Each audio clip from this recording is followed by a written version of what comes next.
back at it once again with your brother, the amazing self-becoming Jay, and this is A Black King's Perspective, the channel where we review news, trends, and current events from a pro-black, race-first, Pan-African perspective. And today we have a special treat for you because today is the first installment in our monthly book review series. So one of the things we want to do on this channel is promote Black intellectualism, knowledge gathering, and knowledge sharing. So to help us in that mission, I'm very pleased to introduce our brother Jay, the director of United Black World, which is an online digital treasure trove of books, almost like a digital library of Timbuktu or Sankore, the University of Sankore. This brother has literally thousands of great Black books that touch on all sorts of issues. And in addition to presenting new and interesting books to you, the listening audience, we would also like to connect you to that resource of United Black World. So go check it out at unitedblackworld.vercel.app. And of course, that link will be below the video in the description. See the great resource, the great treasure that Black United World is, the great work that our brother has been doing on our behalf, and understand why they call him the Minister of Information of the Black Nation. So, my good brother Jay, I'm going to kick it to you in Toronto, Canada, all the way from down here in San Luis Potosi, Mexico. Take it away, bro. This meeting that we have every month is to see where the represents are going, what they're working on. How are they? Gotta tell the people about this.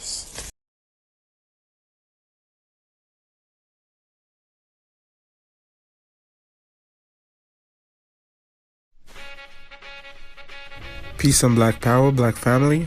This is your brother Jay. I will be doing a breakdown of one of my favorite books, The Psychopathic Racial Personality by ancestor Dr. Wright. A powerful publication. And I hope you would find the information I'm going to share to be of constructive value. And basically, I'm just going to go chapter by chapter. I'm going to highlight the importance of this publication and the very important concepts that were discussed and the solutions that were suggested therein for us. I believe this information, very short information, but it is very powerful book as well, and is one of my own personal favorites.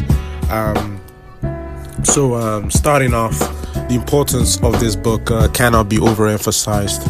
And this book, unlike most other publications that we see out here, it gives us practical solutions on how to solve the problem of the system of racism, white supremacy, how to actually achieve victory, how to win. So this book argues that what we usually call racism, which is white supremacy, is not accidental, but it is rooted in a deep collective psychopathology and the personality structure of our white enemies. And this book seeks to expose that global impact of racism, white supremacy on Black people in general. When I was still very much confused about racism, when I came across this book, I was able to get better clarity about what that system is and how that system works. So I would suggest you should get this book, just under 50 pages, but the information it contains is extremely powerful, as powerful as the nuclear weapon, as they usually say. Regarding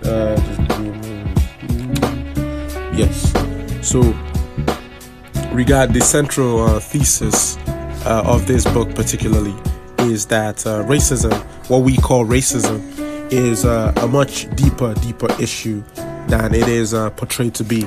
So it's not just a random name calling, as most brothers and sisters have been misinformed that it is. So most brothers and sisters who are informed about the book of Mr. Neely Fuller Jr., the works of Mr. Neely Fuller Jr., or the works of Dr. Francis Cress Welsing, the ISIS papers, would be able to better connect with the concept that racism, it goes much deeper than what meets the eye, I would say. So Dr. Wright, he argues particularly, just to give a general introduction to the book, he argues that racism is not a behavior flaw in certain white people. It represents a deep European cultural psychopathology. We use our history and our recorded encounters with them to be able to make this conclusion. So this is not just we are making a logical scientific conclusion, not just a random ravings of a depraved madman, as they usually would like to say. So we like to see it as the racism is not just a moral failure, but it is a deliberate and structural apparatus that seeks to maintain white control and white domination through its institutions, its racist institutions, such as these media, the economics, the educational institutions, the political institutions. It all works and functions effectively to perpetuate that system of racism, white supremacy. So what I will do is I will give a brief description of the chapters in the book, just a brief overview of the chapters in the book and the concepts that are expressed therein. So in the very first chapter of the book, the first chapter explains that it is titled The Psychopathic Racial Personality, which is the main article, the main essay in the book. So it explains that as a foundation, it explains that racism, white supremacy, is best understood as a psychopathic personality structure. This is one of the key rules that you need to understand if you want to understand racism. You need to understand that it goes beyond the personal, and it becomes a structural archetype that is used to perpetuate domination over all African people. So just the start of this essay, he issued a very, very important warning at the beginning of the essay, where he compares the historical relationship between the black and the white to the relationship between a bull who comes face to face with the matador in its encounter that is called the moment of truth. He warned that since our contact with these people, the red banners that we have been presented, which have been basically European created concepts, false concepts, mythological concepts, the concepts of liberal democracy and capitalism, they called it, Marxism, they called it, religion, education, all along Eurocentric lines, you see. So we are soon rapidly going to approach the moment of truth, when we will need black people to be able to deal with the source of our problems, because what is happening currently is that the worldwide industrial revolution, industrialization on a global scale now, technological advancements with artificial intelligence, it will lead to a further exploitation of Africa's resources and the resources of black people, which will in turn, of course, have a reverse effect of a much heightened and awakened national consciousness in black people. And when that happens, that is when we'll find out, when our back is against the wall, that we will have to fight the hardest to be able to secure our very survival and our prosperity in this world, you see. So if we remember very well, the Honorable Marcus Mosiah Garvey, he warned about the predisposition of the white race in their contact with other races in his book Philosophy and Opinions of Marcus Garvey. He warned us over 200 years ago now, or over 100 years ago now. He warned us that the attitude of the white race is to subjugate and to exploit, and if necessary, to exterminate the weaker peoples with whom they come into contact with. So they subjugate first. If the weaker peoples will stand for it, then exploit. And if they will not stand for subjugation or exploitation, the other recourse, of course, is that of racial extermination. So Dr. Bobby Wright, he points out that the major research that white scientists are now involved in today is genocidal in nature. It is the research regarding nuclear technology, nuclear warfare, population control, population reduction, warfare, medical control, genetic engineering, psychosurgery, and highly complex behavioral technology, and other kind of dangerous researches that that is being undertaken by these white scientists. They have the purse strings, and they have limitless finances to be able to carry out research in different areas that they see, just to be able to bring an end to black life on this planet. Basically, that is what it's all about. So he expressed, and I quote in the book, Psychopathic Racial Personalities, he said that in their relationship with black people, that Europeans, Arabs, etc., are psychopaths, and their behavior reflects an underlying biologically transmitted proclivity with deep roots in their evolutionary history. And Dr. Bobby E. Wright, ancestor, he was speaking as, of course, a trained clinical psychologist, and he observed traits of psychopathology, in the white race, in the members of the white race, and the white race in general, in total, collectively. He identified that the psychopath, basically, according to clinical science, is constantly in conflict with other people and other groups, never able to live in peace with other people, basically, unable to experience guilt, is completely selfish, is callous, and has a total disregard for the rights and the lives of others. Does that sound familiar? Does that remind you of anybody? So everywhere one finds these whites and blacks in close proximity to each other, the whites are in control, and they are dominating the body politics and the economics and the commerce. Yet we as black people, we rarely question this extraordinary universal phenomenon, which it defies every known statistical law of probability. So anytime you see a certain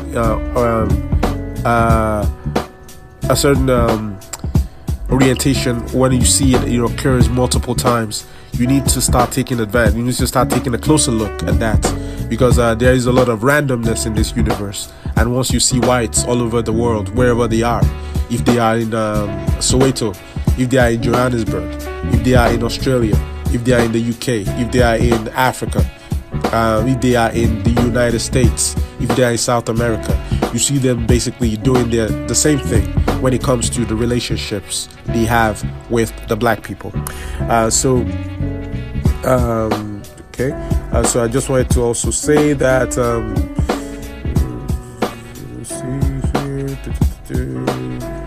yes, so we have some of the confusions we have out here is we have some people who say that black people, that we are racist as well, as if we control any institution that restricts the human rights of any other group, as if we have passed laws to prevent Europeans and white people or other people from being able to have free access to facilities, public facilities, education, transportation, any of these racist laws. So basically it is a lot of confusion out here to think that black people can be racist too. What we consider as racism is the accurate and functional definition of that would be the oppression and exploitation of people because of their race. And because you need power and ability to be able to achieve this, power and ability that unfortunately black people do not possess. You see, so I also noticed that in this book, Dr. Bobby E. Wright also criticized a lot of these Negro intellectuals who, in their self-deception, have somehow convinced themselves that black people are a part of the psychopath system, a system that we only work for and will leave when it's 5 o'clock, and we are left outside of that system, and we are only admitted into that system to the extent that we can serve, and we can serve to perpetuate the domination of other people over African people.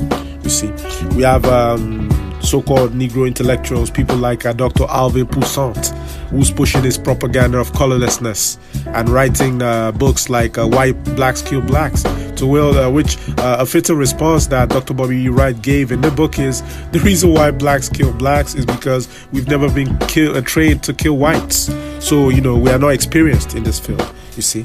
So that is the reason why blacks kill blacks. He also stated that the only way black scientists, these Negro scientists, get any funding is as long as they focus not on the etiology, not on the source of the problem of black people, but they only focus on the effects, broken family backgrounds and the rest of them, as if all those things exist in a spacious vacuum. So even till today, we still find the so-called revolutionaries and the scholars, and they study black people, and their reaction to the system of white supremacy is never to examine the cause of the problem, but never always to study the effects of the problem, you see. So they have completely abandoned the study of the oppressor, of the enemy, and they almost pretend as if the enemy doesn't even exist at all. So they have never, very few of them have actually looked at the matter for what it is and suggested solutions, just like Dr. Bobby E. Wright did in this particular book, to be able to help us better understand the war that we are in as black people against the system of white supremacy. So he quotes that behavioral scientists generally agree that the outstanding characteristics of the psychopathic personality are almost complete absence of ethical or moral development and an almost total disregard for appropriate patterns of behavior. You see, this characteristic has led to a misunderstanding of the psychopath. That is, a belief that they do not know the difference between right and wrong. So you see people saying that, forgive them, O Lord, for they know not what they do. But no, these racists, they are very aware of what they are doing. They are not making mistakes at all. They are not ignorant, you see. So he continues, and I quote, that blacks have made and we're still making a tragic mistake in basing the worldwide black liberation movement and struggle on moral suasion, on protests and marchings. And it is pathological for blacks to keep attempting to use moral suasion on the people who have no morality, where race is the valuable, you see. So this is why you see that there is no conflict for the white race between things like their religion and racial oppression, between democracy and racial oppression. There is no conflict between them and that. The KKK, the Ku Klux Klan, is a religious organization. They'll tell you that they're working for Jesus. We remember the Pope blessing the Italian planes and pilots on their way to bombing Ethiopian men and women and children. So that should just go to show you the extent of that psychopathology on the path of whites whenever other races are concerned, you see. Drop a nuclear weapon on Japan, whatever, you see, it doesn't really matter to them, and they'll sleep just like a baby the next day, you see. So he talked about how psychopathology reflects itself also in their sexual deviancy and sexual degeneracy, what we call sexual insanity, as Baba Baruti always calls it, you see. So they are unable to form close interpersonal relationships for extended periods of time, you see. So their sexual degeneracy is then projected constantly on black people as super-sexualized predators, as mandingos, and all these other things out here, you see. So that is one of the very important points he raised in this particular essay. He also touched on the role of the environment in shaping individual behavior, you see. He spoke about how psychopaths, how they constantly reject constituted authority and discipline. So law is only as powerful as the people enforcing it, and if there is no enforcement, there is no law. So the law might as well never have existed at all. So he identified a pathology on our part as black people, because in those black people who believe in the great black and white debates, and all we just need to do is to just win a couple of debates against these racists, and all of a sudden the system of white supremacy is going to disappear, and that will be the end of the system of white supremacy. Let's just manage to gain the intellectual ground. Let's just manage to gain the moral ground on them. Let's just manage to win a couple of debates about intelligence quotients and the rest of this thing you see people doing with out here, and win arguments with them. When we understand that regardless of whether you are the ancient Egyptians or not, I'm still going to kill you anyway. And this is the orientation of the psychopath, you see. So there is basically nothing to debate. When we say they believe their bottom line is They believe that all African people must suffer, must be in poverty, must be in pain. So in that particular regard, we don't have nothing to debate. We are not going to debate with our enemies whether or not we deserve to exist and in what condition we deserve to exist, you see. So if we see a problem, we are going to address it accordingly, you see. So solutions. Since the constant thing in this ever-changing world, in the behavior of the white race, in their relationship with blacks, so in a world that is filled with constant changes, with dynamism, the one thing that you see that is constant from Cape Coast to Cairo is from coast to coast, intercontinentally, globally, universally. What you find is the relationship between the white race and the black race, you see, is very, very constant.